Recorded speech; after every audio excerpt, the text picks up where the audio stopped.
नमस्कार आरंभ करने जाऊँ आज ओडिया कार्यक्रम नारी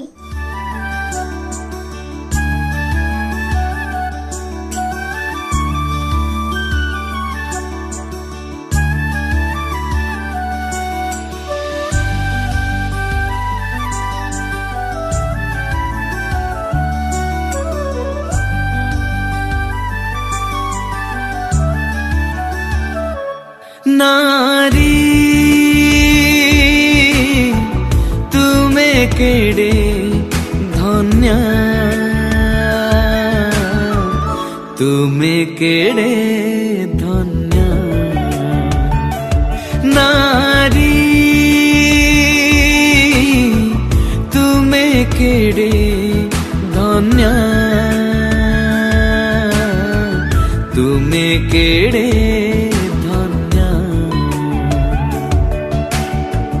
धन्य तुम नारी जन्म धन्य तुम नारी जन्म आश्चर्य सृष्टि ईश्वरंक नारी तुम्हें केड़े धन्य हो नारी तुम्हें केड़े धन्य नारी तुम्हें केड़े धन्य तुम्हें केड़े धन्य।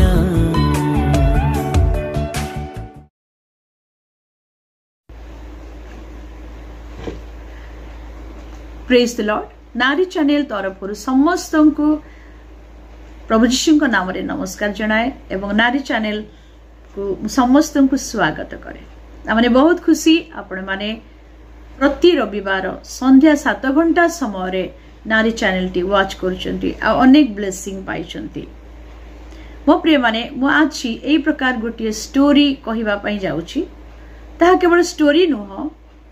बहुत वर्ष पूर्वर गोटे ऐतिहासिक घटना जो थिरु आमानकर अनेक विषय शिक्षा करिबार रहिछि। ख्रीष्टपूर्व 423 रु 473 मध्य अक्षयसरस राजा राजत्व करुथिले। एहा आपण माने एस्टर पुस्तक 1 पर्व रे सेई घटनाटी पाई परिबे। आउ हिंदुस्तान ठारू कुश देश पर्यंत 127 प्रदेश उपरे से कर्तृत्व करुथिले बा ताहांको अधीन रे 127 प्रदेश थिला। जेतेबेले अक्षय सरस राजा राजत्व कले ताहांकर तृतीय वर्ष रे से एक महाभोज प्रस्तुत करिबा पई इच्छा कले। महाभोज प्रस्तुत करी सकल अधिपति कुलीन मानू दास मानू समस्त को डाकी निमंत्रण करी से भोज देबा पाई इच्छा कले। मो प्रिय माने सेही भोज को बस निमंत्रित लोक माने समस्ते से देशर विक्रमी लोक माने कुलीन लोक माने अधिपति माने सेही भोज रे जोग देबा पाई आसिले। अक्षयसरस राजा बहुत धनी लोक थिले, बहुत प्रभावशाली मध्य थिले, किंतु सेही समय रे से अपना राज्यर प्रतापान्वित राज्यर धन दौलत संपद सौंदर्य अपना महत्वर शोभार उत्कृष्टता से प्रदर्शन करिया पई चाहिले, लोक मान को देखिया पई चाहिले। तेणु 6 मास पर्यंत 180 दिन से ताहांकर राजत्वर से प्रताप धन संपद ए समस्त विषय से प्रदर्शन कले। 6 मास सरिला परे बा 180 दिन से प्रदर्शन सरिला परे से 7 दिन पर्यंत राजधानी रे ताहांकर राजपुरीस्थ उद्यान गोटे थिला, बहुत सुंदर उद्यान, तार प्रांगण रे से भोज प्रस्तुत कले। मो प्रिय माने केवल ताहा नुह राजांकर जेतिकी संपद थिला लेखा जाए से सुसन राजधानी रे जेतेबेले तांको सिंहासन स्थापन कले से सिंहासन विषय कह जाइछि विभिन्न प्रकार विभिन्न कलर प्रस्तर थिला अर्थात रक्तवर्ण शुक्लवर्ण पीतवर्ण एवं कृष्णवर्ण प्रस्तर निर्मित चट्टाण उपरे से कौन कले सुवर्ण एवं रौप्य मंडित सिंहासन स्थापन कले प्रिय माने आउ से ताहांकर सेवा करिबा पई राजांकर सेवा करिया पई 7 जन नपुंसक थिले आउ राजा चाहिले से नपुंसक मानकु कहिले जे बस्ती रानी को तुमे राजगृह मध्यरु ए स्थान को आण कारण बस्ती रानी रो सौंदर्य राजा अन्य मानक निकट प्रकाश करिया पई चाहुथिले कारण बस्ती रानी परम सुंदरी थिले आ बस्ती रानी मध्य अपना राज्य रे स्त्री मानक निमंते राजगृह रे भोजन प्रस्तुत करुथिले अनेक स्त्री माने मध्य थिले ताहांकर प्रचुर राजकीय खाद्य पानीय से माने प्रस्तुत करिथिले समस्त लोक मानकर मन पसंदर खाद्य मध्य प्रस्तुत करुथिले गृह अध्यक्षଙ୍କୁ समस्तଙ୍କୁ आज्ञा देइथिले लोक मानकर इच्छा अनुसारे लोक माने परितृप्त हेबा अनुसारे विभिन्न प्रकार वैराइटीज खाद्य प्रस्तुत कर से अनुसारे अध्यक्ष माने मध्य भोज प्रस्तुत कले किंतु जेते बळे राजा आदेश देले नपुंसक मानकु सेवक मानकु छे बस्ती रानी को राजमुकुट पिंधे ए स्थान को आण आ से माने रानी को पाखकु गले लेखा जाए बस्ती रानी बहुत परम सुंदरी थिले राजांकर एही आदेश सुनी से असमत हेले बोली लेखा अछि से राजांकर कथा को अमान्य कले और बाध्य हेले ताहांको कथारे असमत हेले आ से आसिलेनी एही खबर जेते बेले अक्षयसरस राजा सुनिले लेखा जाइछि मो प्रिय माने से बहुत क्रोध कले तांको हृदय रे क्रोधर अग्नि जळिला बहुत क्रोध कले काहे कि आपण माने जानंती जे एते समस्त आयोजन भितरे अनेक अधिपति एवं कुलीन लोक माने धनी गरीब सबु लोक मान को मध्य रे जो सम्मान रे से आह्वान करिथिले तांको प्रति राजा को प्रति रानी को अबाध्यता अपमान आनिला अपमानित हेले राजा को प्रेस्टीज इश्यू निश्चित भाव रे राजा जेते बळे आदेश दे आज्ञा प्रेरण कले ताहाको आनिबा पई से कथा मानिलेनी ताहा सेमान को प्रति केवल नुह राजा को प्रति एवं सबु स्वामी मान को प्रति पुरुष मान को प्रति ताहा अपमानितर कारण हैला तेणु एक पर्व तार 12 पद पढ़िया पे चाहूँगी बस्ती रानी नपुंसक मान द्वारा राजार कथित आज्ञा रे आसवा को असमता हैला एणु राजा अतिशय क्रोध कले और तार अंतकण रे क्रोधाग्नि प्रज्वलित हैला राजा कौन कले अनंतर राजा कालज्ञ विद्वान वर्ग को पचारा कारण व्यवस्था और राजनीतिज्ञ मानकु एई प्रकार प्रश्न पचारिबार नीति थिला तेणु राजा पचारिले जे ए बस्ती रानी नपुंसक मानकु द्वारा प्रेरित अक्षयसर राजार आज्ञा न मानिबारु व्यवस्था अनुसार आम्भे माने ताहा प्रति कौन करिबा कारण रानीर एही कर्मर कथा सकल स्त्री लोकंक मध्य रे व्यापी जीव आ अक्षयसरस राजा बस्ती रानी की अपना निकट को आनिबा को आज्ञा देले मात्र से आसिला नहीं एही संवाद पाइले सेमान साक्षात रे सेमान को स्वामी माने तुच्छनीय हेबे मो प्रिय माने निश्चित भाव तेणु से माने कौन कले ना पारसिक और माध्य व्यवस्था मध्य रे ताहा लिखित हैला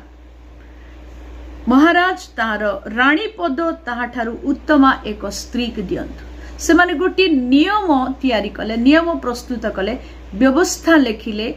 जेहेतु राजांकर आज्ञा बस्ती राणी से शुणिलानी मानिलानी तेणु से ही राणी पद आउ जन को दि जाऊ जे कि उत्तमा एक स्त्री की दिंतु तेणु तांको निमंते आउ जने राणी को से माने खोजिले। मो प्रिय माने 20 पदरे लिखा अछि राज्य बृहत एणु राज्यर सबु स्थान रे एही राज्याज्ञा प्रकाशित हेले स्वामी क्षुद्र हो कि महान हो समस्त भाज्य माने अपना अपना स्वामी मानकु मर्यादा करिबे एहा व्यवस्था रे लेखा गला। आउ प्रत्येक पुरुष अपना अपना गृह रे कर्तृत्व करू आउ स्वगोष्ठीय भाषानुसार ताहा सब राज्य रे प्रचार करा जाऊ। ए स्टोरी रो माने कोन शिक्षा पाउछु मो प्रिय माने राज्याज्ञा तुच्छ कला बस्ती राणी मानिला नहीं असमता हैला अबाध्य हैला तेणु राणी पद से हरेला द्वितीय रे राज्य भी हरेला एवं ताहांकर राणी पद अन्य मानकु दिया गला।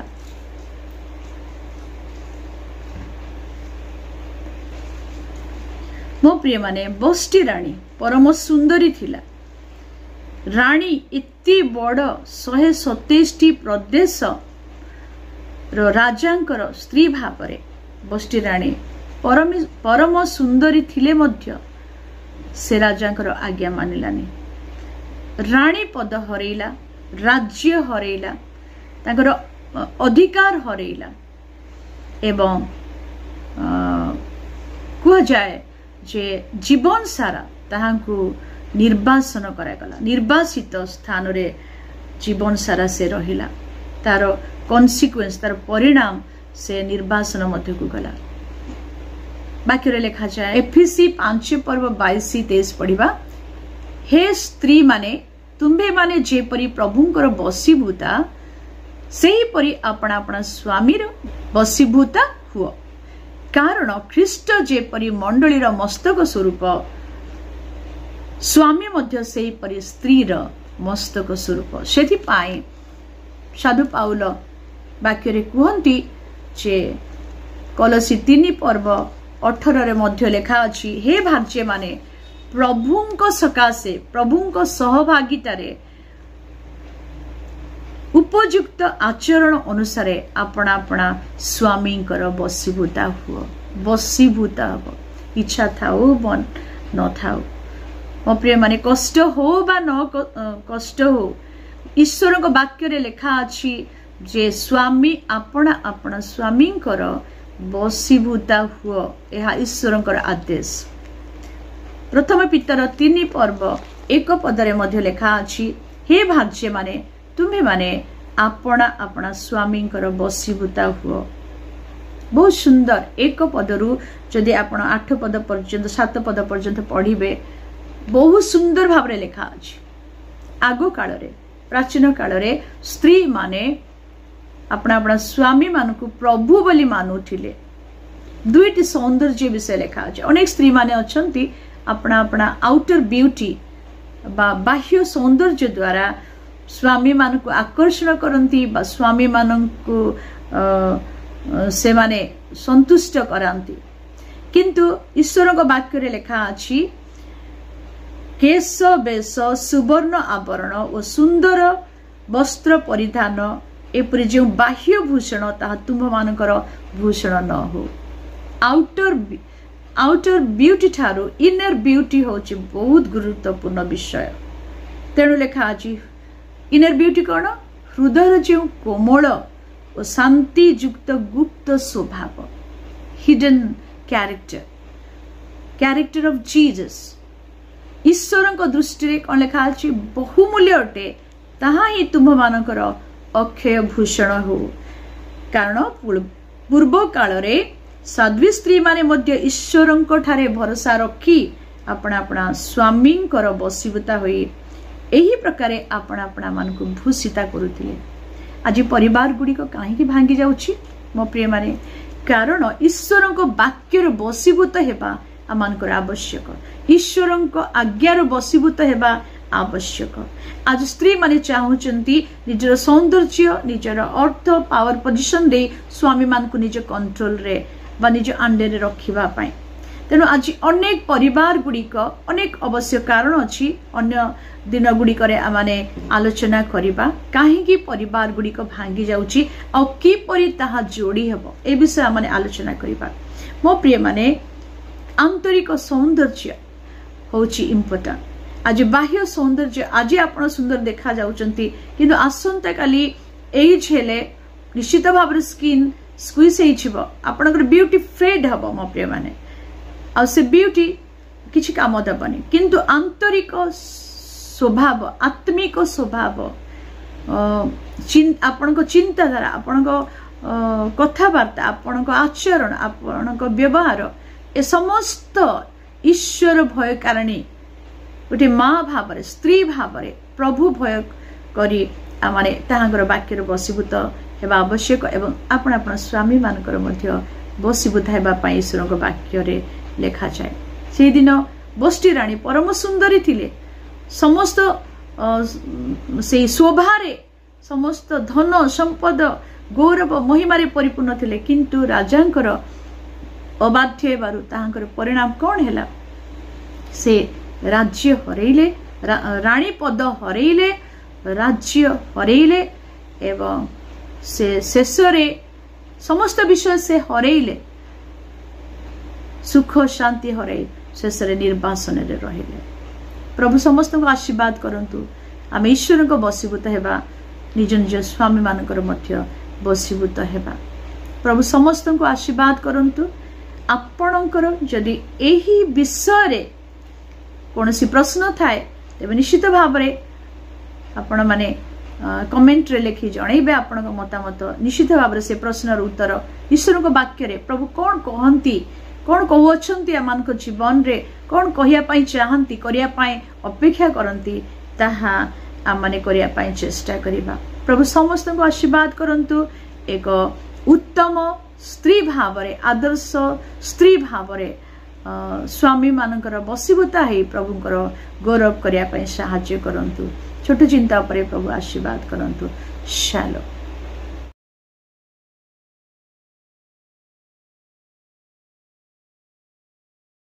आज प्रोग्राम टी एठारे रखुछु ईश्वर को इच्छा हेले नेक्स्ट एपिसोड रे देखाबो शालोम बाय बाय। तुमे केडे धन्य तुमे केडे धन्य।